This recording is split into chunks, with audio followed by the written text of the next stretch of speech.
आज एक बार फिर हमारे साथ हैं ग्राम पंचायत जालापुर गुदड़ की ग्राम प्रधान नंदिनी राजपूत जी। दर्शकों के लिए प्रस्तुत है इनसे की हुई विशेष बातचीत। सबसे पहले तो आपका बहुत बहुत स्वागत है नंदिनी राजपूत जी। आपका भी स्वागत है और धन्यवाद आपका। नंदिनी राजपूत जी, अभी आप लोगों के माध्यम से बिजनौर विकास संघर्ष समिति का गठन हुआ है, तो उसके बारे में आप क्या जानकारी देंगी, क्यों बनाना पड़ा इसे? देखिए, जो हमारी बिजनौर विकास संघर्ष समिति का जो हमने बनाई है, उसका मुख्य कारण हमारा गंगा एक्सप्रेसवे का जो मुद्दा चल रहा है जी।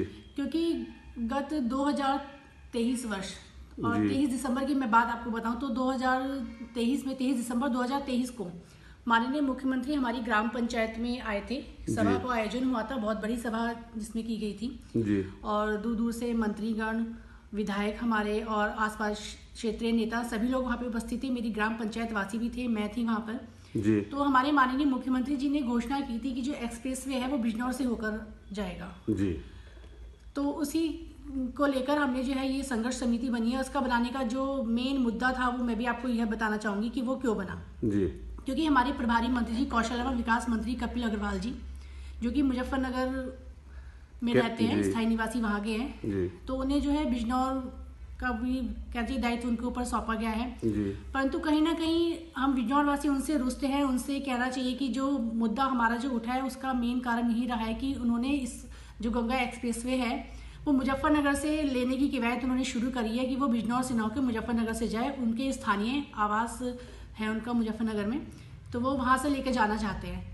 तो यानी वो प्राथमिकता अपने जनपद को दे रहे हैं? जी हाँ, वो प्राथमिकता अपने जनपद को दे रहे हैं। लेकिन ये जो माननीय मुख्यमंत्री जी ने जो घोषणा की थी वो बिजनौर के लिए की थी। तो यह एक मेरा खुद का एक ये प्रश्न रहा है कि ऐसा क्यों हुआ है। क्या वो माननीय मुख्यमंत्री जी से ऊपर हैं या फिर माननीय मुख्यमंत्री जी ने जो घोषणा की है वो उसको असत्य साबित कर रहे हैं, या फिर ऐसा है कि सारा प्रभार जो है माननीय मुख्यमंत्री जी का वही अपने ऊपर लेना चाह रहे हैं। अगर ऐसा है तो बहुत गलत है। इससे जो है हमारे बिजनौर क्षेत्रवासी बहुत ज्यादा रुष्ट हैं, बहुत खफा हैं इससे।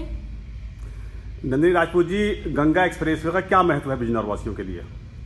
देखिए, हमारा बिजनौर जो है महात्मा विदुर का स्थान है। जो सभी को पता है कि विदुर कुटी जो हमारी है वहाँ पे गंगा किनारे बसी हुई है। जी जी। तो उसके लिए बहुत कहना चाहिए कि बहुत प्रसिद्ध है हमारी विदुर कुटी। हमारे विदुर ऋषि जो थे जी, उनके लिए और गंगा यहाँ से जाना और एक्सप्रेसवे बनना, मतलब क्योंकि हमारा बिजनौर जो है वो हमारे उत्तराखंड से घिरा हुआ है जी। एक तरफ हरिद्वार और तो एक दूसरी तरफ हमारा कोटद्वार जी। तो उससे यह फायदा होगा कि हमारे वहाँ जो रास्ता जो है वो बहुत सुगम हो जाएगा। सुगम होने के साथ साथ हमारे व्यवसाय का जो अवसर है, हमारे युवा जो है उन्हें भी बहुत आसानी हो जाएगी, क्योंकि गंतव्य जो होता है उसमें हमारा समय बहुत खराब होता है, वो समय हमारा बच जाएगा।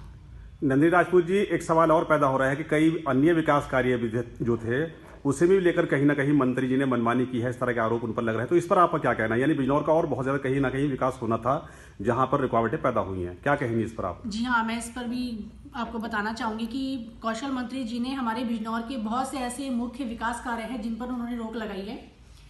तो मेरे ख्याल से जो दायित्व उन्हें निभाना चाहिए वो सही से नहीं निभा रहे हैं। कहीं ना कहीं उससे हम लोगों में रोष है। हम जनप्रतिनिधि हैं, क्योंकि मैं प्रधान हूँ, तो मेरी पंचायत में भी कुछ रुकावट आई है, तो उसका कारण उनमें से वो भी हैं। तो कहीं ना कहीं उन्होंने बाधा ही उत्पन्न करी है, उन्होंने विकास कार्य पर कोई ध्यान नहीं दिया है। नंदिनी राजपूत जी, इस मैटर को लेकर भारतीय किसान यूनियन राजनीतिक के जो प्रदेश अध्यक्ष हैं युवा विंग के चौधरी दिगंबर सिंह जी, उन्होंने एक तरीके से एक बड़ा मिशन शुरू कर दिया है। उनका कहना यह है कि अगर गंगा एक्सप्रेसवे बनेगा तो वो बिजनौर से होकर ही गुजरेगा। इसको लेकर आपका क्या कहना है? जी, उन्होंने जो फैसला लिया है उसमें मैं उनका साथ देती हूँ। और मैं ही नहीं, मैं अपने प्रधान साथी जो हैं, प्रधान बहनें हैं, प्रधान भाई हैं, उनसे भी मैं अनुरोध करूंगी।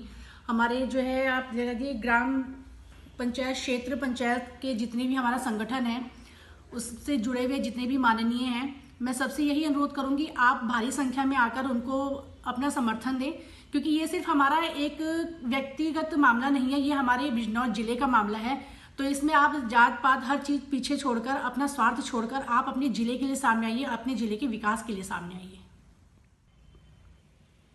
नंदिनी राजपूत जी, हमारा आखिरी सवाल आपसे यह है, चूंकि आप लगातार दूसरी बार ग्राम पंचायती ग्राम प्रधान बनी है, तो क्या मैसेज है आपका, क्या संदेश है अपनी जनता के लिए, आवाम के लिए? देखिए, मैं किसान यूनियन संगठन जो है राजनीतिक, मैं उसका समर्थन करती हूँ और मैं उनके साथ हूँ। मेरे जो मैं कार्य उनके लिए कर सकती हूँ, या जहाँ भी मेरा सहयोग चाहिए मैं पूरा अपना पूर्ण सहयोग उन्हें दूंगी जी। और मैं एक घोषणा कह दीजिए या अपील कह लीजिए कि मैं यह भी कहती हूँ कि मैं एक जो पत्र है जी। माननीय मुख्यमंत्री के नाम भी लिखूंगी, क्योंकि मैं और मेरी पंचायत की तरफ से भी वो पत्र जाएगा जी। क्योंकि ये घोषणा 23 दिसंबर 2023 को मेरी ही पंचायत में आकर की गई थी। तो इसलिए मुझे अच्छी तरह से याद है, मेरी पंचायतवासी भी इसको कह रहे थे कि नहीं हमारे वहाँ ये घोषणा हुई है तो हम लोग भी साथ में आपके, तो ये पत्र मैं मुख्यमंत्री जी को जरूर अवगत कराऊंगी इसके माध्यम से कि घोषणा यहाँ से की गई है। आपने अपना बहुमूल्य समय दिया, इसके लिए आपका बहुत बहुत धन्यवाद, बहुत बहुत आभार। जी, आपका ही बहुत बहुत धन्यवाद और आप मेरी ये अपील जल्द से जल्द पहुँचाएँ, आपसे यही अनुरोध है। धन्यवाद। जय हिंद, जय भारत।